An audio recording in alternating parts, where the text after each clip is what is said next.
వింటున్నారా నాన్న ఆ సానివాడ సంగీతం? పేరు ప్రతిష్టలతో పూజా పునస్కారాలతో వన్నికెక్కిన ఈ ఇంటి గౌరవం మంట కలిసిపోతుంటే చూస్తూ ఊరుకుంటారా? ఏం చేయను తల్లి, చిన్నబాబు గారు మేడ దిగి కింద కాలు పెట్టడమే మర్చిపోయారు. ఆయనతో ఏకాంతంగా మాట్లాడే అవకాశం కలగటం లేదు. డబ్బేమో రోజు రోజుకు మంచినీళ్ళ ప్రాయంగా ఖర్చు అయిపోతుంది. ఇంకొక వైపున గోవిందయ్య దావా నెత్తి మీదకి వచ్చి పడ్డది. ఇక చిన్నబాబు గారు నా భగవంతుడే రక్షించాలమ్మా.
చూశావుగా, ఇందులో నీకేం కావాలో సెలెక్ట్ చేసుకో.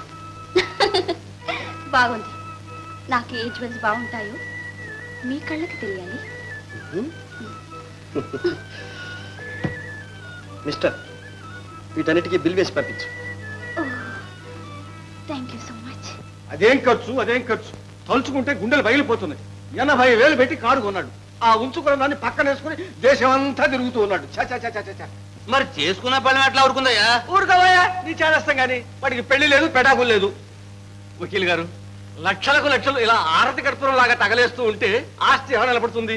ఆ తర్వాత కేసు గెలిచినా ఒకటే, ఓడిపోయినా ఒకటే. అంతేగా, ఓడిపోయినాడు కోర్టులు ఏడుస్తాడు, గెలిచినవాడు ఇంటికి వెళ్ళి ఈశ్వరం ఏడుస్తాడు. అంతే తేడా. అట్టాగే ఉంది. మరి ఇప్పుడు ఇట్ ఈస్ వెరీ సింపుల్. వెంటనే కోర్టులో ఇంజెక్షన్ ఆర్డర్కి అర్జీ పడేద్దాం. కోర్టులో విచారణ తెవలే వరకు ఆస్తిలో చిల్లిగవ్వ కూడా మధుబాబు ఖర్చు చేయకూడదని, అంతవరకు యావదాస్తి కోర్టు వారు హ్యాండ్ ఓవర్ చేసుకుని రిసీవర్ని అపాయింట్ చేయాలని అప్లికేషన్ పడేద్దాం. ఆస్తి పాస్తులు, ఇల్లు, వాకిలి అంతా కూడా కోర్టు స్వాధీనం కాబోతున్నాయి.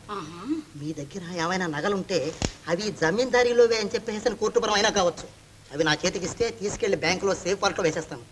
చూడండి, మీరు మాత్రం సాధ్యమైనంత త్వరలో ఈ పూర్వీకుల తాలూకు జవహారీ నగానట్రా అదంతా స్వాధీనం చేసుకోండి. దాంతో మనం వచ్చిన పని అయిపోతుంది. విన్నావా అమ్మా అబ్బాయి చెప్పే సలహా? అదెంత పని, వారం తిరిగేలోగా కాజేస్తాను. అబో అబో, చేప పిల్లకు ఈత నేర్పాలా? ఆయన అంతే లేకపోతే నన్ను ఏం చేయమంటారు? దత్తత పత్రాలు కనిపించక ఇప్పటికే సతమతం అవుతున్నాం. గోవిందయ్య గనక ఇంజక్షన్ ఆర్డర్ తెచ్చాడా, ఆ తర్వాత మనకు సాక్ష్యం పలికేవారు కూడా పలకరు. ఏదో ఒక విధంగా నేను చిన్నబాబు గారిని నొప్పించి రేపే తీసుకొస్తాను. మీరు మాత్రం ఈ గండం తప్పించి కాపాడాలి.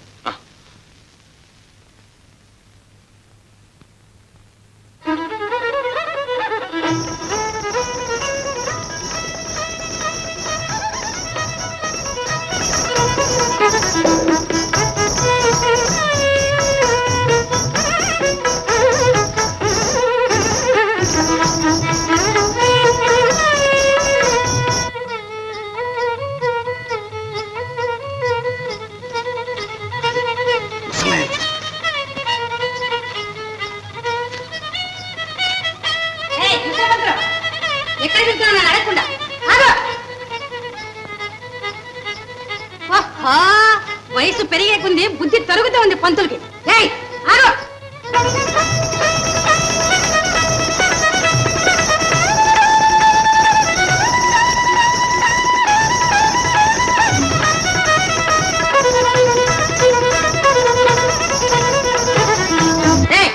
చెప్పేది కాదు, నడవడానికి.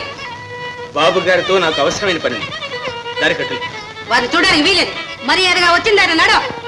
అడ్డు లేస్తావా లేదా? ఏమిటి నీ బొక్కాయి పురుగు? నడవబడికే సిగ్గు.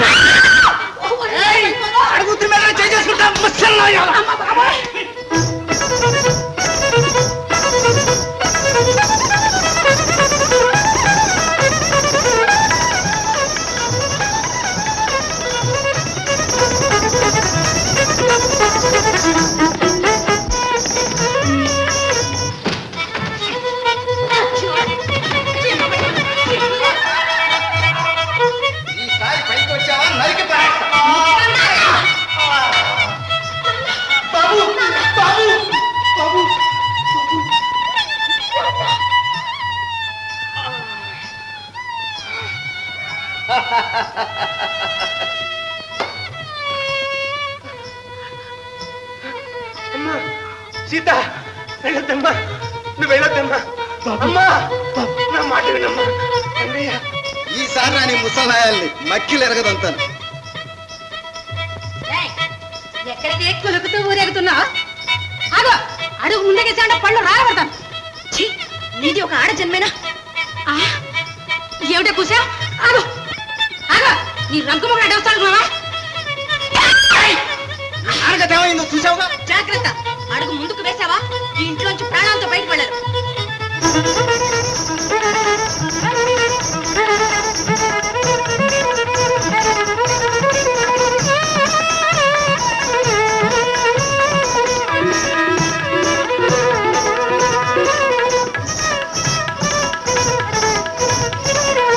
కొంచెమైనా పూత ఘనంగా ఉందే.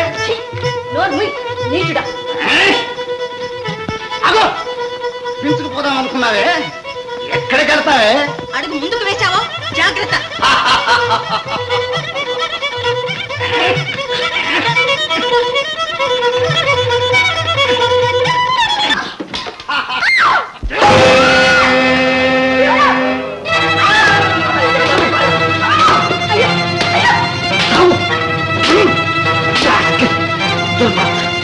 నీకేం పోయే కాలం వచ్చింది?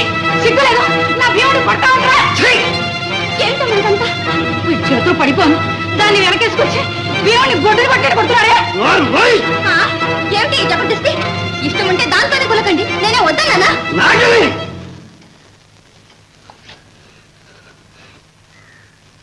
ఆ పుణ్యవతి పేరెత్తడానికి కూడా మీకు అర్హతలేదు. అడ్డమైన వాళ్ళని తాపని వదలే. రంగయ్య, ఈ చెడ పురుగులు ఇక్కడి నుంచి తెరవే.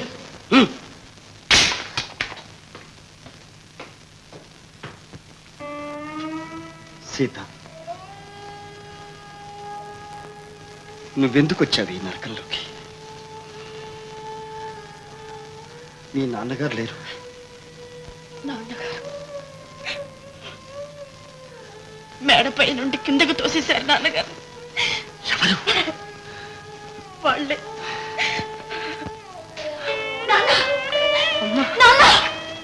రామకృష్ణయ్య గారు, బాబు, నన్ను ఇంకా బాబు అంటున్నారు. నన్ను మీరు మన్నించిన దేవుడు మన్నించడు. అలా అనుకో బాబు, ఇదంతా నా దురదృష్టం.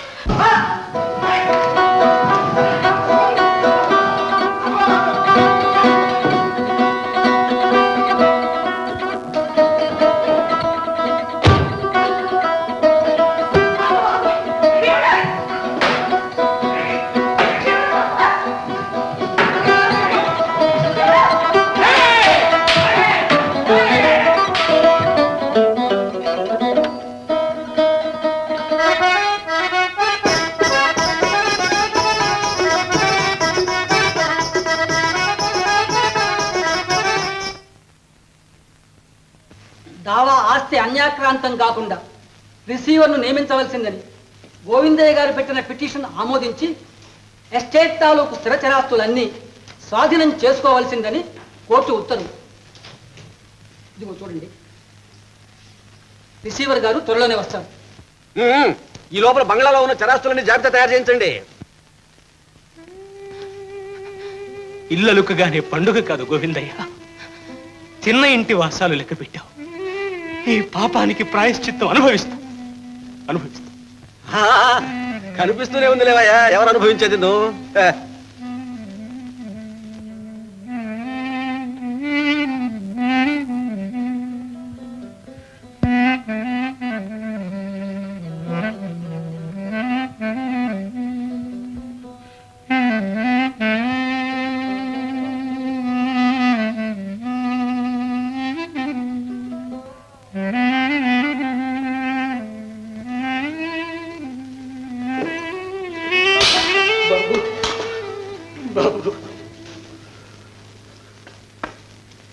తల్లి తండ్రి లేని కొరత తీర్చారు. మీ రుణం ఈ జన్మలో తీర్చుకోలేరు. ఈ ఎస్టేట్ వ్యవహారాలు మీ ఇష్టం వచ్చినట్లు జరిపించండి. బ్రతికుంటే మళ్ళీ కలుసుకుంటాను, లేకుంటే ఇదే ఆఖరి బిక్కులు. నన్ను పరీక్షిస్తున్నారా బాబు? లేదు, ఈ అదృష్టహీనుని దూరంగా ఉండనివ్వండి. మీరైనా సుఖంగా ఉండండి. మీకు దూరమై నేను బ్రతకగలనా బాబు? మా ఊళ్ళో తాతయ్య గారే కట్టించి ఇచ్చిన ఇల్లు ఉంటుంది. అందరం కలిసి అక్కడే ఉంటాం. వద్దు, నన్ను ఇలా పోనివ్వండి. ఇంతవరకు నా మూలంగా మీరు పడ్డ బాధలు అవమానాలు చాలు. ఈ పేదవాడింటికి రావడానికి చిన్నతనంగా ఉండాలి. రామకృష్ణయ్య గారు, మీరు నివసించే పూరి గుడిసే అది నాకు పవిత్ర దేవాలయం. మిమ్మల్ని ఇంకేమీ కోరను. ముసలివాడి ఈ ఒక్క విన్నపం మన్నించండి బాబు. బాబు,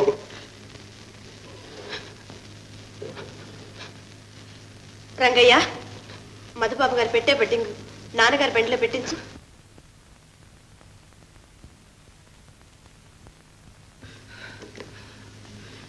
పదండి నాన్న.